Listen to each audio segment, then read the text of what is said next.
If Krita is showing a runtime error, crashing on launch, or refusing to open properly, don't worry, because in this video I'll walk you through 3 simple fixes that can solve the issue fast. We're going to check the Microsoft Visual C++ Redistributables, clear out any stuck Krita background processes, and then look at an alternative portable build in case the installed version is still giving you trouble. This is the kind of problem that can happen when a required Windows runtime file is missing or damaged, but the good news is that it's usually fixable in just a few minutes. If this video helps you, make sure to hit like and subscribe for more easy software tutorials. Let's get into it. First, we'll start with the most common fix, and that is repairing Microsoft Visual C++ Redistributables.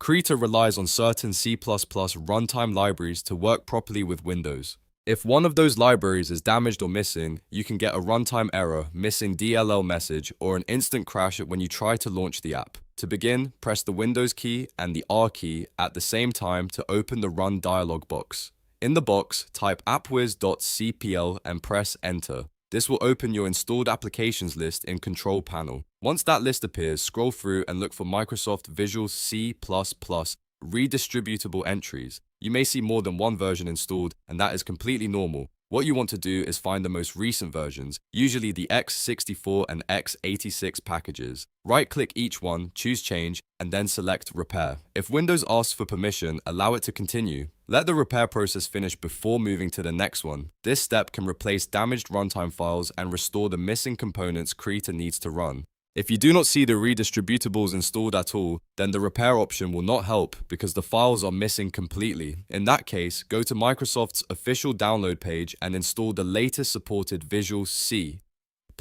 packages directly from Microsoft. Make sure you install both the x64 and x86 versions if your system supports them. After the installation is complete, restart your computer. A reboot is important because it lets Windows reload the repaired or newly installed runtime libraries correctly. Now, if Krita is still showing an error after that, the next thing to do is close any lingering background processes. Sometimes Krita may not shut down properly, or an old process may stay running in the background and block the app from launching again. To fix this, right-click the taskbar and open Task Manager, or press Ctrl, Shift, and Escape on your keyboard. In Task Manager, look under the Processes tab for anything related to Krita. If you find it, click it once and select End Task. Make sure you close every Krita process that appears, not just one of them. After that, try opening Krita again. In many cases, simply killing the stuck process and restarting the app is enough to clear the runtime error. If it still does not open correctly, restart your computer one more time and test again. This helps clear temporary memory issues and makes sure no corrupted process is still interfering with the program. If you are still having trouble, the third option is to use the portable build of Krita. A portable version can be a good alternative because it does not depend on the same system-wide files in the same way the installed version does. That means if your Windows installation has a conflict, the portable version may run without the same runtime issue. Download the official portable build from Krita's website, extract it if needed, and launch it directly from the folder.